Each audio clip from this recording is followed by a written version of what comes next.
Hey everyone, thank you for joining us. It's weird for me to say like not another episode of Growth Session, which is our usual Facebook Live show. So today we're doing this special off-season event live show with Mike Silberg, who's now here with me to talk about his insights from CMX Summit. Before we even start, I want to say thank you to Yael Oren, who's behind the camera. And she's producing this thing, and if she wouldn't be here, then you guys couldn't, like, you would never get answers if you write anything about the videos or not. So thank you for Yael for being here. Thank you for Sosa for hosting us. Yeah, and Comito Oron, okay. And of course, Mike for being here and sharing your insights and everything you've learned from CMX Summit.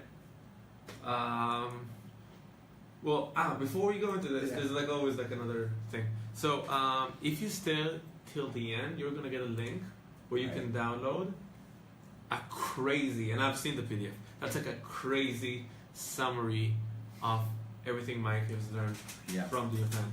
And like when I did my degree, I didn't have those kind of summaries for anything. So it's like crazy. So wait till the end, and you get a link to download it.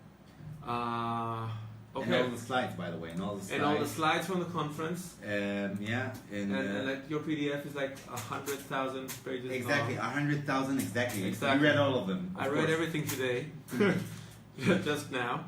And also a big thank you to Maria and Ronnie for Community Hackers and letting us use the platform. Community Hackers. Yeah. So if you have any questions during, just ask us. We'll answer either right away or at the end. Feel free to ask, and I've seen what Mike's going to talk about a little bit because it's kind of a free conversation. It's crazy interesting for any community manager, and from knowing the community and the group of community hackers, and I know kind of the questions that usually they get asked and the topics that are kind of popular there. So there's a crazy amount of really good answers here. So let's dive into this without any further ado. Hey Mike, what's up? Hey Royce, thanks for inviting me. Yeah, this is casual. Anyways, this was not prepared at all.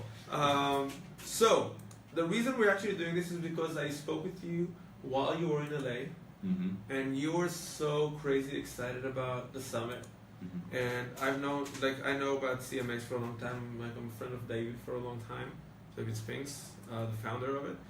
And when I saw how passionate you are, I said like, listen, we have to do something about this. Because like, there's a ton of information in these conferences, and you actually being there, I think that's like crazy value you can give back to the community. That's how the idea started. So, just to get everybody on board, tell me a little bit about the experience of like going to the conference and like being a part of the conference, because I remember that you were really excited not just about the actual content, but like the whole scenario. Yeah. So. I was actually took a month off to work on my skill set and go to the United States and see all kinds of communities. Okay. I went to about like 8 WeWorks and 8 other different hubs or spaces, and I went to Burning Man, which I think was one of the most important and interesting communities existing. And the climax of that month was going to CMX. So I had a few pointers, and I knew CMX is coming up, and I said, okay, I can take this time off because it's like August, and that's first like August, September holidays. Okay, it was exactly on Rosh Hashanah the last day, and like, okay, I can do this. And it was the climax of a trip all around communities. And when I got there, we got to like a building that looks in the middle of LA, nothing fancy, very open. But the first thing you get when you get in, everybody gets those in the conference that CMX has to do everything a bit special. So you get like a cardboard, like it's not even it's a weird wooden thing. Cool. And we know it from conferences that you do like stickers, but they had like much more interesting stickers, and everything was very, very carefully thought of and very invested. And that's very, I think, related to thinking and growing your community. Because if you invest in your community, and if you go down to details in your community, and you do that, it shows you care. And when you care about your community, and you feel like you're part of something that's really high quality, first of all, you want to bring more members to be part of this high quality engagement community, and also you want to give back. And that was the first experience coming in. And actually, when I came in, the first day was actually the workshop. that I think only 100 people took part, maybe 120 out of 230 more or less that were in the whole conference. And the workshop for me actually was the biggest thing that blew my mind. In about 5-6 hours, very intense hours, we got a real in-depth, like a whole process of creating a community strategy, and went through the whole methodology that CMX has built for the last 4 or 5 years. So you kind of start the conference really with hands-on. Exactly. Okay, and also you probably do this in groups, and you have to engage with other people. So you basically, from the get-go, you get this interaction, no like awkward barriers, just like, hey, we're all in this together right from the start. Exactly. And one of the things David did, one thing it says that I understood that actually, and we all talk about offline and online and how important it is, how a conference, especially for anything that's for a kind of a community, can and should be a stepping stone for your life or your cycle in the community. Okay. And it really connected us together. And what David did, one of the first things, says, hey guys, if you're not in tune, from now we'll ask you, are you with me? And we'll make a word together. He said yes, that everybody just answers without thinking, and we did like piñata. Right. And like, if you're not listening and you don't answer piñata, and he said, are you with me? You wouldn't answer piñata. And the thing it did, it created a common thing between us. Like if I would meet Joel from Australia now in a trip and say, hey, piñata, we would both know what we're talking about. Amazing. And it's part of like small things that create features of community and things that makes us more engaged and more connected. And you already have this like one secret that you all have now together. So even if you just walk away after one talk, you all have this experience of, hey, remember that I was funny, and that's it. Like this already out of the blue. Next coffee shop, you know who was there, who wasn't. Yeah, but the thing is, it's not just in one talk. It goes all for the whole 3 days. And the second day, when the other half came in, like, David was asking, are you with me? And like half of the people answered piñata, and they're like, everybody like, what's happening? And then you see the interesting part that you also have in the community when you have newcomers, and they're like, okay, something's happening here and we want to be part. Why did you say piñata? Amazing. So even in the structure and the way that David and the team, the CMX team, managed it, and the way they communicate was amazing. The first day of the conference, the real part of the conference, you know, David came up and said, guys, let's practice how to welcome a speaker. And we all practiced for like 3-4 times how to accept a speaker. And it has so many community features in that thought. First of all, our values. How do we want to act? Second, how much energy do we give in the community? Third, think about the people who come to speak, how they feel connected more to the community, and they want to speak and they want to give more because they get from the audience, from the community. And it's already in that moves us really forward. And all over the conference, we had drinks at night, and was really thought well of how to have the post-conference events. It wasn't just open drinks. It was like in a small place that was like in the first night it was only 100 people, a small venue, and then a small, but exactly the right venue that would make people connect. Amazing. So just thinking about how the conference was structured, if I can try and kind of take some insight out of it. So first of all, I think what was really interesting was what you said about like the second day, because one of the like most important things for a new community is to have like this tribe, which is like the core DNA tribe. Now, when you have a community, when you're building a Facebook community, a product community over time, then you have the 3, 6 months, 1 year to build that core and then expand. But once you had the piñata thing, then the people who were there like for the first day are already like veterans of the group. Exactly. Like in like 24 hours, you create like a very specific DNA. Like the inside groups are like we're the hardcore fans. And you already have this thing where they can nurture the first followers. So like the first followers already learn the rules from the initial group. Now usually when you talk about Facebook groups for this or for like bigger communities, then it takes time, right? Because like most communities have like the introduction post, so like, hey, my name is da da da. That's how they build kind of the core. And he does this like with a very specific strategy right on. Right on. Everybody was very like us, like, you know, very planned. We thought about it, and he wants really to do something, and he knows what effects he's gonna do, and that's why David and his team is such professionals in the community. Amazing. And like the second thing is that they created behavioral guidelines, which online you would usually have like don't swear, don't curse. So when you do this in the offline, because it's like a different, like you don't behave offline the way you behave Yeah, and online. you can't kick out the group. It's like harder because it's like face to face. So you have Exactly. to work hard in the beginning to create the framework you want to be in. Exactly. So just by giving you like this is how we welcome new people to come in. Louder. Okay. So just by like welcoming people, like saying this is how we welcome speakers, they basically they kind of inject in you already the guidance of how to respect others, as you said, like the energy level, how we behave, and he does this without saying, hey, you shouldn't say this and this, but he kind of brings you into like this is the energy we're gonna transcend through, and you take that energy back into your one-on-one conversations. And again, you have this in common. This is like just kicking off the conference, and not even going to the talks. Amazing. Of course, and also and all the around. The food was great, and the venue was exactly perfect, and everything was like if there was like I think problems in the first day, it was fixed and corrected really quickly, and that's the community in the end. If it's high quality, it's something really prestigious, and then you want to be part of it. We're gonna speak more about inclusive and being something a good community. Okay, so.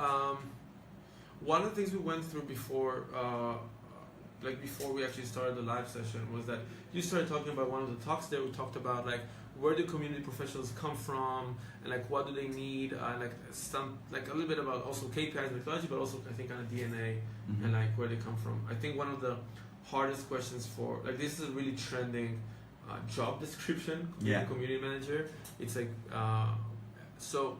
And one of the key things that people ask when they kind of try and see where do they fit now in this new world, trying to find like what the new areas of responsibilities can be now, they kind of say, do I fit into this role? And they say like, hey, who do you think is a good community manager? Yeah. So this kind of answers this pretty well. Okay. Yeah. So it was really great because I was part of a really high standard group. Most of the people there were like Facebook, Google, and HP, all kinds of great companies. And in the workshop, we already understood who's the people that come from. And I remember it made me think even opener about the different kind of people. So you saw that, first of all, people come from all kinds of companies. You had a few people that were freelance and like more in like the community into their own, and some people come from large corporates. There were two amazing girls from Google, Michelle, and I forgot the second girl's name.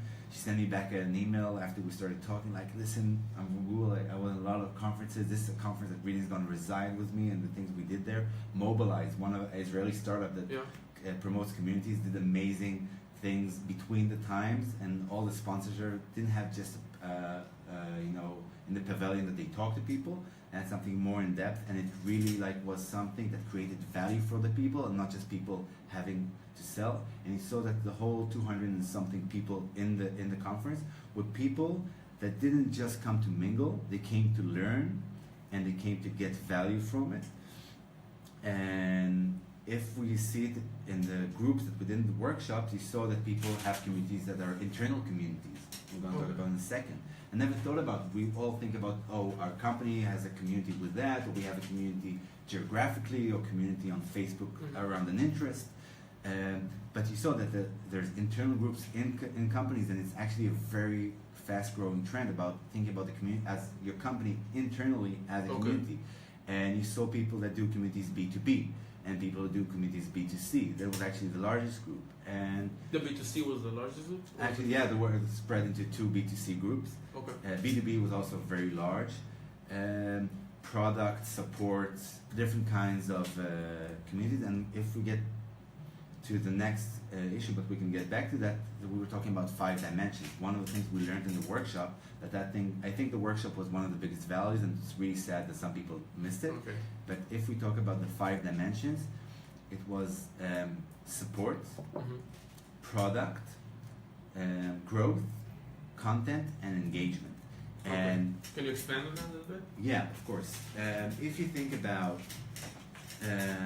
support, so Salesforce or Facebook community or Apple community, you have communities that instead of having a representative answering you, the community helps each other. But just to make sure that the people who kind of listen now and tuning in will be have some context. So the idea is that when you set up a new community, when you build your strategy, you have to choose one of 5 dimensions which your community is aiming for, like a key goal kind of segment of like what is this community for? Super important. I'll say what I did wrong. There were a few things I did wrong, and I understood the convention. The idea of the convention really went down, and David said that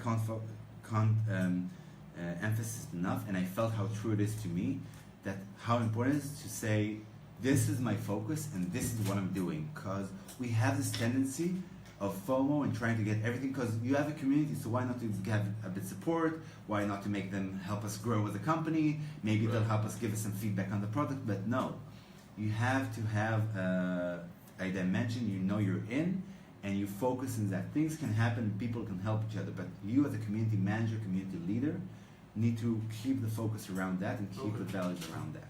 So we're talking about support, which is a great value for companies, and when David showed us his trends, this is actually the most common trend, but actually not a lot of new companies are going to that trend. The second one, product, is actually the most growing. I think 47% of the people who answered are now switching to product. Because people understand that innovation can and should come from your community. So give me an example. Do you have an example of a community that comes from innovation, or how does it look like? There's so many. I have some on the presentation, I remember them, but there's one actually that's really active in Israel called Xion or something. I'll share it maybe later. And in the slides, when they find this, they can see a few examples. And HP, I know they have product. You were yeah. Yael is smiling right now. Yeah. So. And they were trying to build a lot of products. So the idea is that you reach out to your community when you build it, like you're a beta tester, new features, and kind of how to use the product better.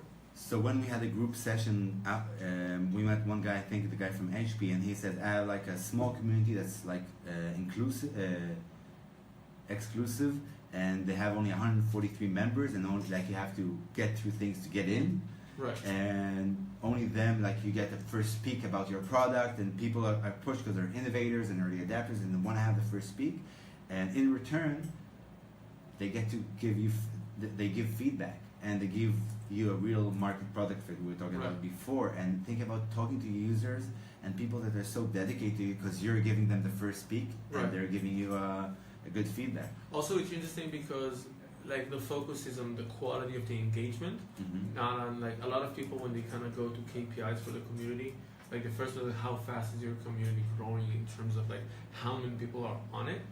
Then what the guy from HP just said is basically like, hey, this is like a very small exclusive group. The quality of the engagement is amazing. This is what they're growing, not like getting 5,000 people in the community really fast. And so so the dimensions we said like the first was support, product. Third one is growth. Now growth, one of the best, and I think there's the slides here. You get in. You're out. One of the best ones was about building an ambassador program. And the growth is about how do you have a community that is part of your growth strategy, which is your proficiency. And it's really amazing how you can think about it and how you can really design it and structure it and architect it to make it in a more empowering way, in a way that everybody earns from it. One of the things that we're talking about in one of the talks is, I think David was talking about, sometimes you don't want to add money or rewards that are physical, because people then stop helping you as a community. Right, there's like a good research about this from Dana Reilly, which basically is like once there's money involved, like your brain kind of behaves differently. Exactly. So sometimes it's rather like not give any reward, because then you actually work out of emotion, versus once you introduce money, then you think like, oh, what's the ROI? It's like a whole different mindset. So actually, when you talk about product, you don't want to give money, and actually in ambassador program, sometimes you do, because then people really get rewarded, and it's also easy for you as a company. One of the most interesting statistics is, I think like 99 said that, 1/3 said they closed the programs because that their managers couldn't get KPIs, and they couldn't persuade because they didn't have the proper KPIs to persuade them. And in product, it's hard because they say, "Oh, we improved the product by we don't know what would happen if you wouldn't have the innovation, if you wouldn't have that process." It's really hard to quantify. But with growth, it's actually very easy, because you say, "Okay, we invested $100 and we got 100,000 users." And engagement is also very important. And actually, we have figures to show with engagement that some companies that had members in the community bought like twice more than people that are not in the community, and people that are what we call power members, and we have it in the spreadsheet about the different kinds of members of your community. So power members would sometimes spend 10 times more, and that brings us to the next community, the engagement community. Right.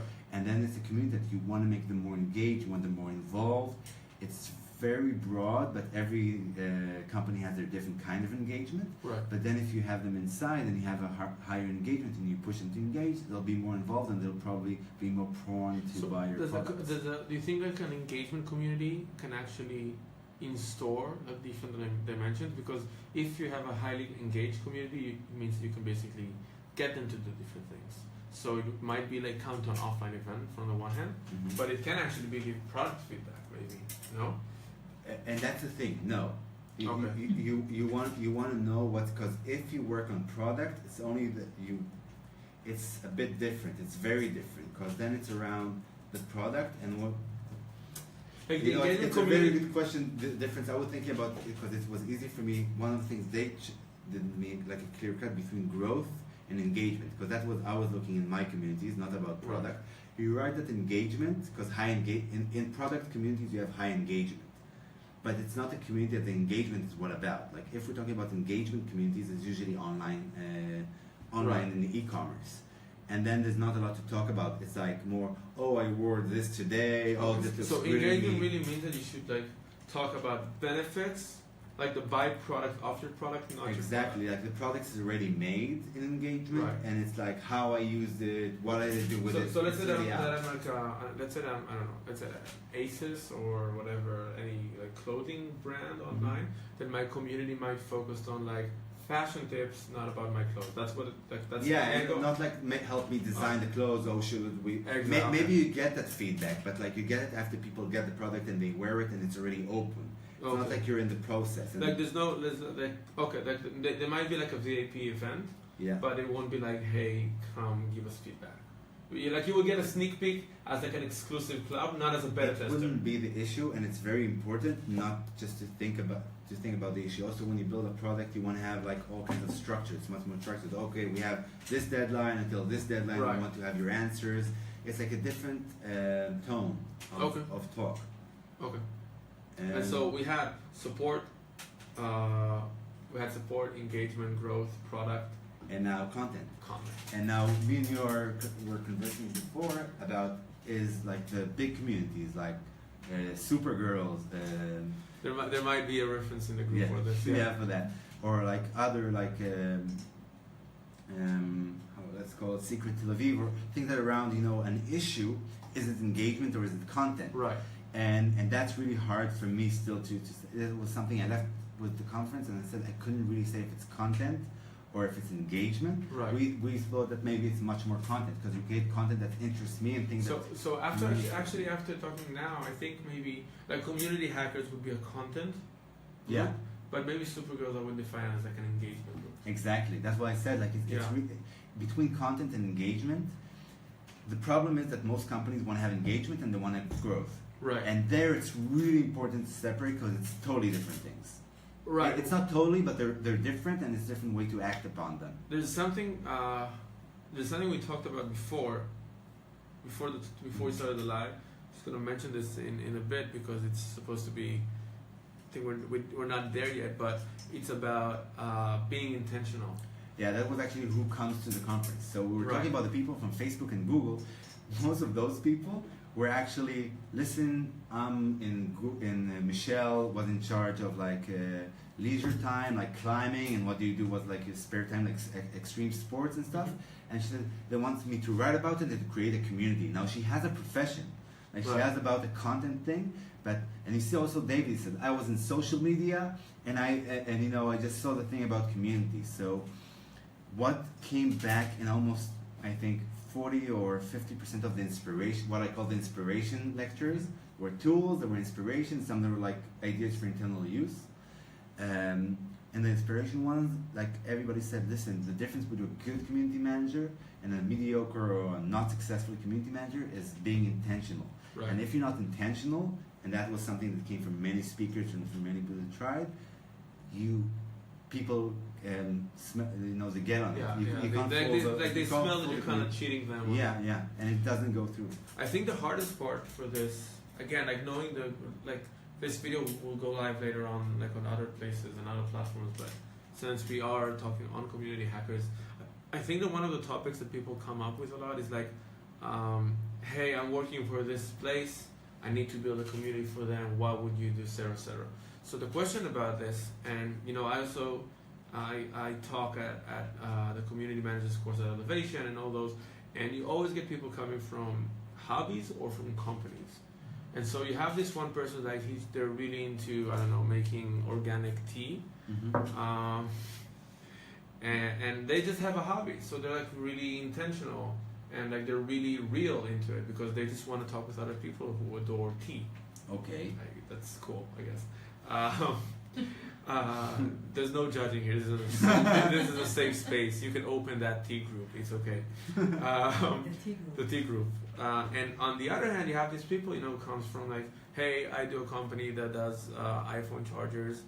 I'm like super creative today. So, and they're like, I have to create a community. What would you create it about? Now the question is that if I come and I work for a business, and I'm kind of trying to figure out my community around my business, not as the founder, not as the entrepreneur, but as like the hired community manager. Where are you intentional, right? Like, do you think? And this is like me asking you, and I guess like they didn't answer this but I want to ask you as somebody who's into communities. Like, do you think you can actually be intentional for real when you go to work for a place, and like maybe?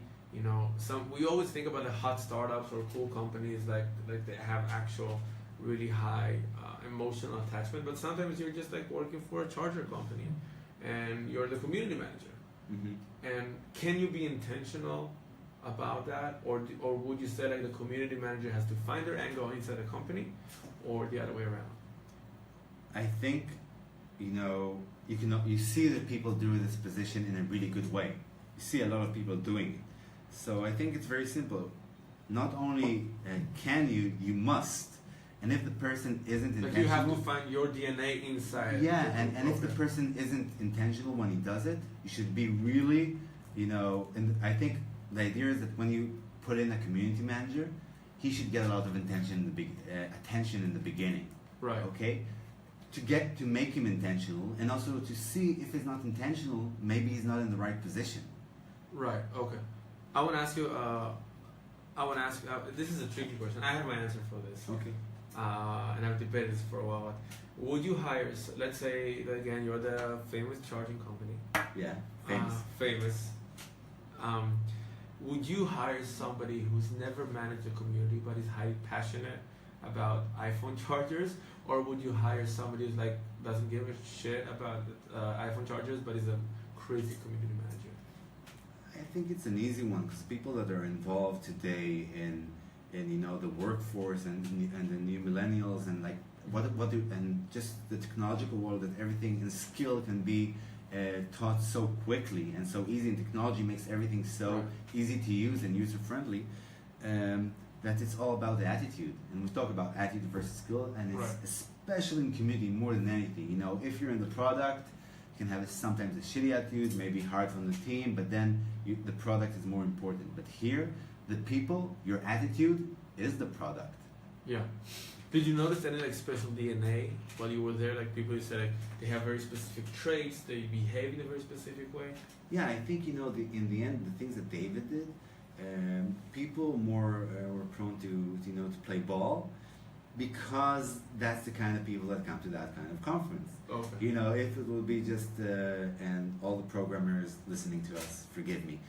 It'll be just about C# or I don't know, like a new language. I'm not sure everybody would be so gameful. Unless there's a bug and everybody has to kind of debug it together. And we're all around that. But right. But that's the thing, by the way. There's when the guy from H2 was talking about his community, he was passionate about it. He said people are very passionate about it. It's all about. Right. But they wouldn't do the game, but they would be very all into doing something. And maybe if it would be like everybody would have a computer and like, hey guys, whenever I do something, everybody code a line of code.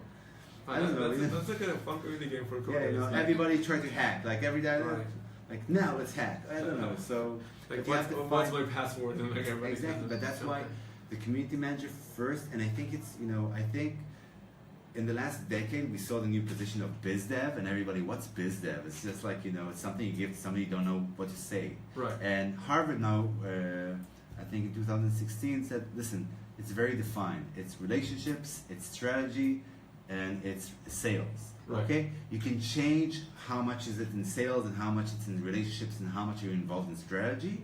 But in the end, it's a mixture of those things. And today, people need to be a bit multi, and you can't just sell things. You have to be connected to the strategy, and you have to have good relations. Because it's not enough just to come and knock on doors. And I totally agree.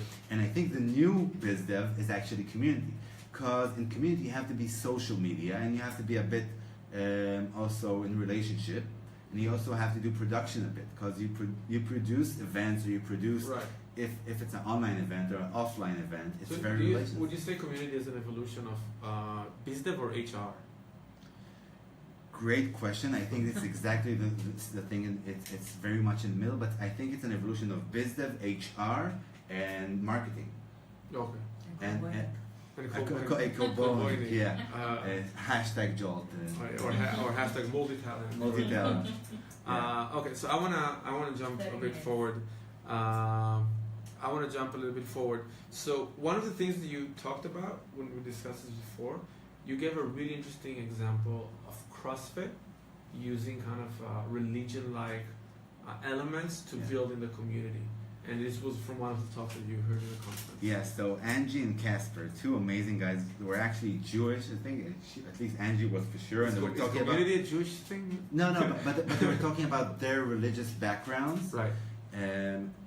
And how they got to know each other, and how the similarity. And they gave not only the CrossFit, but the CrossFit was such a strong example, and they give so many examples about how when you want to be a CrossFit instructor, one of the things you need to do in your exam to be a CrossFit, you need to write an essay of why do you love CrossFit and why do you want to be an instructor.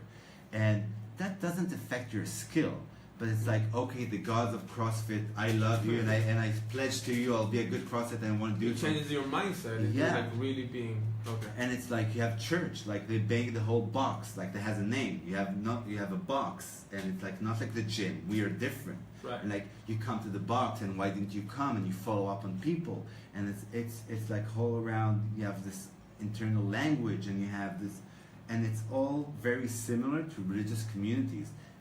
People that aren't CrossFitters, it's really hard to explain, but if you go to a CrossFit box and you see how they talk to each other and how they push each other and how they work around things and together. talk to it's very much religious like. Right. So how would you, is there an insight that like a new community manager can take out of this, like how to build a religion-like community? Yes. So first of all, one of the things like working for the cause, like in CrossFit, everybody helps organize the area before, and the idea of make people serve, the idea of service. Right. That's a very strong concept in any religion. So you kind of have to give something to be in the community. Exactly. And you have to suffer. And it's a contradiction because I'm paying for that. I'm paying right. for this community. Right. Why should I pay and now also serve? But I think a lot of also psychological researches show that service actually makes us as people feel better. And right. when we feel a part of something greater, we feel better. So when you feel like connected and you can meet people from other boxes, and I can meet a Jewish guy from New York, and we still have like this talk. You're like an ambassador of your own box. And it's exactly what happens. It's not like gyms don't have the same feature. Like you can go to a different gym, but you wouldn't talk about it. Like you would go and do your workout. Right. Like you don't. I don't have any resemblance with other people who go to the gym. We wouldn't just talk about the machines we use. Exactly. Like nobody cares. And if I would get to another CrossFit box, like, oh, how many dumbbells do you do? Or how much do you do your 12 rep? Or what? And you would start, like, you have all kinds of things that you all do in all the CrossFits and the same religion. Right. And I think it's also interesting, like, because they have symbols. Exactly. Because even, like, for us, when you see, like, a huge tire, you just think truck. They think maybe I should move this Yeah, we always make fun of that. Move in. Yeah. Move in. We always make fun of that. It's like you're a father of 3. You don't need to push any tires. Like why are you pushing this gigantic tire? Like you're not gonna do it in your computer work any day. No, but it gives you power because I went through something. I went through something very. And for them it's also very emotional because it kind of you have to go through a physical transition. And you know it's like when you run, if you jog a lot, then you have like this thing called like jogger's high. Yeah. Like because there is something spiritual about overcoming obstacles with other people, and about I think when it comes to physical, there's a lot of like self beliefs. Like I would never be able to do X, and then this group of people around you are pushing you towards you achieving that thing. You were limiting yourself to believe that you can, and yes, totally. And also, if you take it to the other part, that if you leave the CrossFit box, you get pushed out. No, but you get totally pushed out, and it's also like in the religion. If you suddenly leave the religion and stop practicing, the community would denounce you or wouldn't keep in touch with you. Like if I stop coming to the gym, I don't think that anybody would see it as anything happened. I don't think you have a community around you in the gym. Exactly, but it's the same thing in the end. You just, you want to keep fit and you're working out. Right. And in CrossFit, they built a structure of training and structure of managing and something that goes all over that's totally missionary. Right. And also the idea of missionary. See people from boxes, come to CrossFit. You have to come to CrossFit. You have to go. You don't come to people, come to the gym. You have to go to the gym. And it's we need to bring CrossFit the next time and just talk about the CrossFit community, I think. And I'm trying to break, because I think CrossFit is interesting because, and I'm trying to think about other communities that we know, from Supergirls, from Community Hackers, from CMX. There's even like Lior Frankel's group, like the People of the New World. That's the English name for this? Yeah, okay, so. Anshe Olam HaChadash. Yeah, Anshe with the accent. So like they all have something which is about very inspirational in them, which is about you can do, like you think you can, but you can. So I'll take like Supergirls for example. You see, there's a lot of women there who kind of build their confidence up. They kind of, people they thought they couldn't be, they thought they couldn't hang around with, they thought they couldn't meet people, and they suddenly can. So they can come to an event alone and find people there, etc., etc. CrossFit is like I thought my body was X, and I can actually achieve Y. And community hackers, I think, right, it's kind of the same situation. People are like, I didn't know this was like a profession, or how is it going to be a profession, and it kind of guides them into this job searching, inspirational thing about themselves. The Lior's group is just that, basically. People are like, hey, I'm kind of lost with all the rules. Like, I just want to shout in an empty room and see if somebody can guide me. And it's about transition. It's about transition, maybe. Think about Christian religion, that you have confession. What we see in the old group, when new members come and introduce themselves, is a total confession. Like, I started like this, and I didn't know what to do. Yeah, and they confess. Like, they feel like in a space, in a safe space, and they confess. And then, in the end, they get with them. And people say, we love you, and it's okay. Oh my God, that's interesting. And think how, it's crazy. We all opened it, I think, a year ago. Yeah, more or less. And it's really like almost 20,000 members, and no sales, no nothing. It's not even very. They don't have a denominator. Supergirls, girls power. Of course, girls are, and it's true. By the way, they'll get this money. There's many reasons. As a community, you have a need. You need to get together. You need to fight for something that and you have a common denominator. With the people of the new world, like young people, old people. Freelancers, If you're lost, everything. Exactly. It's exactly. It can be from anywhere, and still the denominator was the thing that, listen, I don't know what to do. I'm lost, and also it's not just I'm lost. I want to like you have a safe place. I think more in Lior, it's exactly like a religion. We said about principles and values, and Lior and his community managers, Adas and Talia, really set the tone and the values. Like you can't be cynical and you can't lie. There was recently a post about some people that were selling like false religion, and like, oh, you can get rich fast, which is exactly like a priest. Give me money and I'll get you into heaven, and that those priests were kicked out, and quickly the leader of the pack was like, guys, this is not acceptable. And I'm just laughing because I don't think the new priests are like much better, because like they wanted your money, these kind of want your young boys. So let's not get into that. Let's not get into that. Okay. I think the power of religion is like an interesting concept. Going deeper in the confession thing, I think that's like an interesting insight. Yeah. Because I was thinking about like this in opposed to like there's two, let's say, marketing groups One is like called Growth Hackers Israel, and the second one is like Facebook and Google ad professionals kind of thing. So the first one, like the Growth Hackers group, is mostly about people trying to share content, and like it doesn't really pick up. There's a lot of people there. No, it doesn't. Never the discussion never becomes interesting or deep. And when you go into the other group, the Facebook and Google ads professionals, it's like, hey, I want to know how like this doesn't work for me. How can you fix it? I don't know how to target this audience. What would you do? How would you price this? And it easily became from being super professional about like how do you do ads to like, hey, I'm a freelancer trying to get more clients on like for Facebook ads, and like as a media buyer, what would you do? How does your price code look like? What and they all kind of come together around the clients thing, about the emotional thing about you being a business or a freelancer, and then the value they can give each other always like, how would you fix this? It's like, hey, and the confession is, hey, I'm stuck with this. Is this good? Would you help me? And then we're like, oh yeah, that's a good result. It's not a good result. And then kind of push. And then there's a different approach. Like both are content groups. Yeah. But one is like dedicated only to content. There's no emotional depth, and the other one has found a way to put some emotional and inspirational depth into it, and that makes it like a community versus just like a bulletin board. Exactly, and you know that's what it makes also very clear. The group you said about Google and promoting everything, Right. it's totally content, because I'm looking for content, quality content, real time, updated, Right. how to do something. And you can do how to on Google, but sometimes it's so unupdated, and today things are going so quickly, you want to be a group, and when a group gives you value, Right. then you feel, filled up, Right. and you want to give back, and you give back to a community. I think it's more close than religions, it's close to physical communities, that you live like to your neighbors, and I really need like now a glass of milk because I'm out, and like going Right. to your store is You knock on crazy, the door. and somebody just gives you a glass of milk instead of starting for looking on the whole of the Right. web for Okay. milk. So we don't have much more time. So there's the one last point that I don't want us to miss, which I think is very interesting, was the matter of the power of moments. Yeah, so I think this is one of the best speaks, and I even brought the book. They gave us a pre-sale book. Okay. See it? Yeah. So I'm doing promotion for Chip, and What I love is that you can see that like you've been through this. Yeah, Like, you yeah, can yeah. see that this book has been read. I read whole of it because of the live. I said I'm going to read it again, but actually the presentation that was done by Chip was very, very thorough and gave amazing examples. And it's amazing how important, and we didn't even think about it.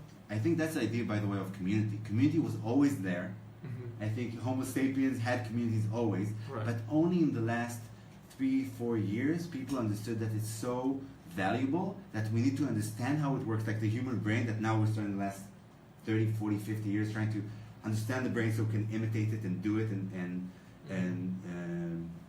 utilize it. So thanks to this community, it was there all the time. We started to observe it for the last 100 years, and the last 3 years we're trying to utilize it and break it to an algorithm and understand how it works Right. to really make it work. And we understand in communities it answers a very deep need.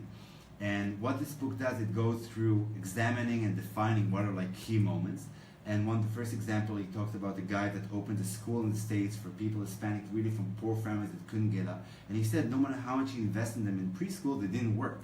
It didn't work because in the higher grades, they would just fall out. And then he said, let's do a moment, I'll finish in 2 minutes, let's do like a day I was accepted to that college. And then suddenly, because they had this moment that everybody knew they were waiting for, Right. and you know, people were starting to work harder because they had this what they call elevation. And now we get into the moment. Said, listen, you can really break it down. And that's how to make moments. You have elevation, you have insight, a moment of insight. Like if you bring a good talk and suddenly somebody tells you something you didn't think about and creates value for you, so that's insight. Pride. When we as a group, the Shidugia, famous group that we are part of, that you know they did like a race and everybody worked and we did in groups, and then in the end, you know, people had so much pride. This is a total event that creates pride. Right. And even if I won or I lost, it doesn't really matter because it's like part of the people next time I want to win. Right. And the fourth one is connection. And think how much that's exactly what happened. Community, I think, what also became so strong because we got the online and we can continue being connected.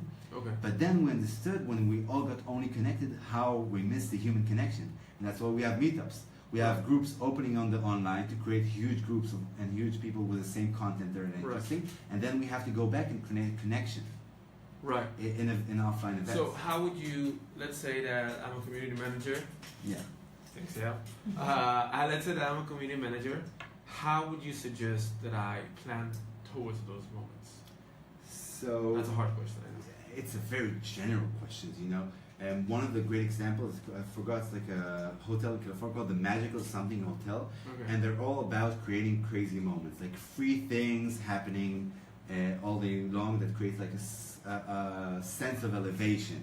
Wait, so every moment has to have the 4 ingredients or one of them? No, of course. It can have one, it can be mixed. It also talks about different parts of when you need to have, like when they talk about the 3 stages, like in a company. Right. So you have shifts when you change from places and you shift from places. Yeah, and then you should really think how you work with that moment. You have also the milestones, like I was promoted. Okay, Right. so you have to have maybe pride, maybe something with elevation, so other people want to join. So you kind of want to, in a way, you can create a moment, but you can also like find an organic moments that happen, and kind of make sure that you put in the right sentiment. Like, let's say promotion, or then I would create like this event that every month we'd celebrate the people who got promoted in the company, and we'll do like a night out or whatever, and we'll like mention their names. The great example he gave there, John Deere was trying to get into China. It was almost impossible to find the kind of employees they needed in China. Okay. Very tough market for employees. And they said, listen guys, you couldn't get in the market and get the right HR. And the HR, the guy who brought in the company said, what we're going to do, we're going to do a special first day. How many people came to the first day at work?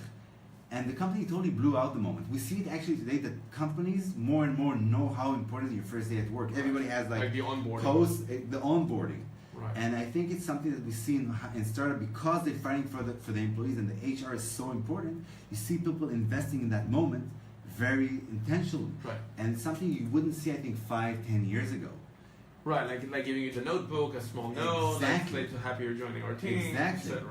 So it's pride, it's elevation. Okay, so you think a big part, as a community manager, a big part for you is to either create moments for your community to celebrate together, or utilize existing moments, like for example, milestones that were 1,000 people, 2,000 people, Exactly. or maybe David has this thing now. Everybody are doing it. It's like the welcome the newcomers. So now you get mentioned like on We the just first got it day. on Facebook. Facebook has a new feature. Right. Yeah, Maria just wrote about it. Right. That you just press and automatically, I used it like 2 weeks ago, it was amazing.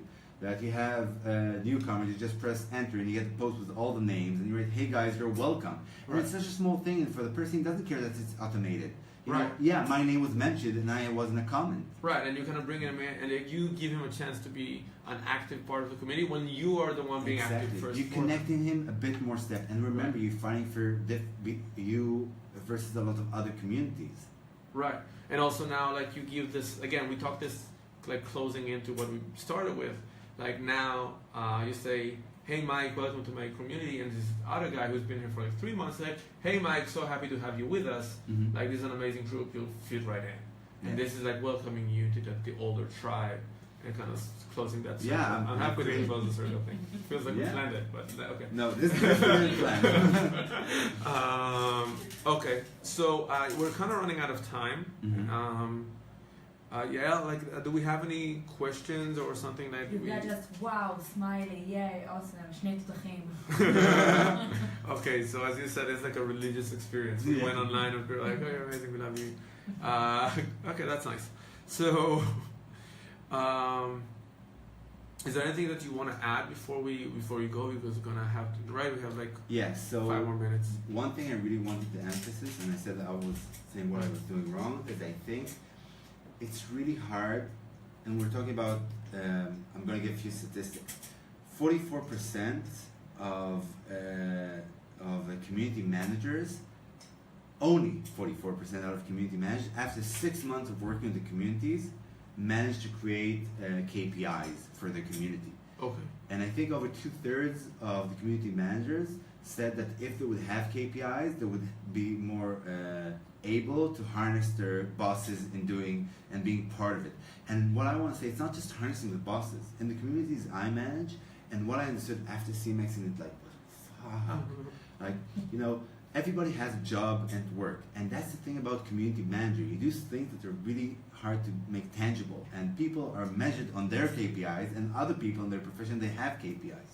But the people that will create, and that's Ted's video, everybody has to say to see how to create a movement. If you don't have your company people helping you with your community and engaged and ready and connected to you, so you as a community manager, you don't not only need to be connected to your outside community or your target community, you have to understand that the leadership part, or like the people in your surroundings, should be supportive of you as a community manager, and they have to be engaged and have to be also with the values and talks, and you can't just say, oh, we're this and that, and the company not part of it. They have to give you space to build it up, kind of thing. More than space, space and support in terms of like allocation of time, getting people on board. They need to know the language.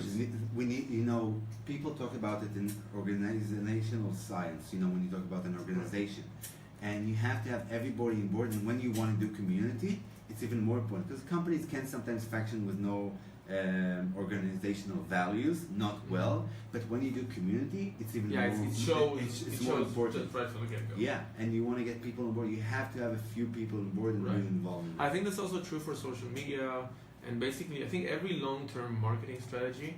Because once the C-level gets upset and kind of have to get more sales, you see how the content kind of plans and everything kind of becomes sucky. Yeah, and if you don't have your team members and think other people are part of it, you can, it looks like fake. We talked about being intentional. Being intentional, it's not enough that you're intentional. You have to have the organization intentional. Right. Okay, that's a good insight to close with. Okay, so guys, thank you so much for joining us.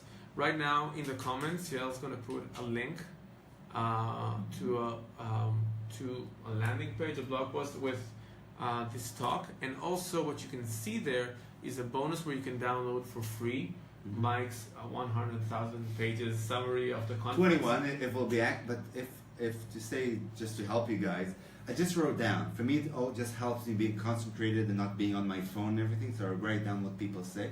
Some of the things that I wrote down already on the slides, some of them are just thoughts that came through my mind, or like insights and conclusions during the summit. We also added all the slides. Right. Okay, all the slides, and also CMX have a landing page with all the slides. That's why I use them, because it's theirs and everything's CMX branded. And thank you, CMX, for amazing convention and making all the slides available for us. And also in the summary I created, in the beginning, you have like a link to the landing page of CMX for the landing page for the summit in 2017. Amazing. So go to the link, download the bonuses, just so you can get an idea of how much content it is. It's like 350 megabytes. Yeah, and it's all like text, right? There's no video. So that's a huge amount of content. I went through the summary. There's like what we discussed now is just like kind of touching, I don't know, the tip of the iceberg with this. It's so amazing and insightful. I think like the best thing that if you just like watch the whole thing with us right now, I think it's interesting to do, and we can make this discussion actually in the comments for this video. I would like to see how each one of you would take something from this conversation and run it through the filters of your own community. Like I would, like things for me, it's very interesting to see how people will take like the 5 dimensions and kind of look into their communities and say, wait, fuck, I'm screwing this up, or I know which community. I'm 70% this and 30% this. No, I'm going to focus now. Exactly. I'm going to change that. Or like what moments do you spot in your community and how will you kind of leverage them? And I think the interesting one that I really want to see how you guys do it is the kind of religious things, because I think there's some stuff that happening in every community. Like Silberg is like, hey Superiot, and like hackers like, hey hackers. Papa Zone is like, hey Papa. The first thing is to distinguish between this group and others. Yeah. And I think it's really interesting for people to go back, analyze what you have, and what would you change according to what you just learned. Because this can sound like an inspirational kind of high level talk, but it's actually very practical if you listen to the talk and say, wait, how can I change my strategy according to what they just said or talked about? I would think about this for a while, download the PDF with the summary. It's really insightful, and do this exercise, and I promise that if you do this and comment on this live video thread, both me and Mike doesn't know this, but both me and Mike would be happy to also go in and kind of review and help and give like our attention to this. I'm sure Maria and Ronnie would also love to kind of jump in on this and help you guys out. So Who's gonna take care of Amelia? So Emily will, Emily, she does community now as well. Yeah. She's running the community for the Rainbow Sweatshop. Nursery. This is a community, not sweatshop. Branding. That's a different live session. So thank you guys for joining us, and hope this was insightful for you. Have a good evening or whenever you're watching this. Thanks. Bye. Bye.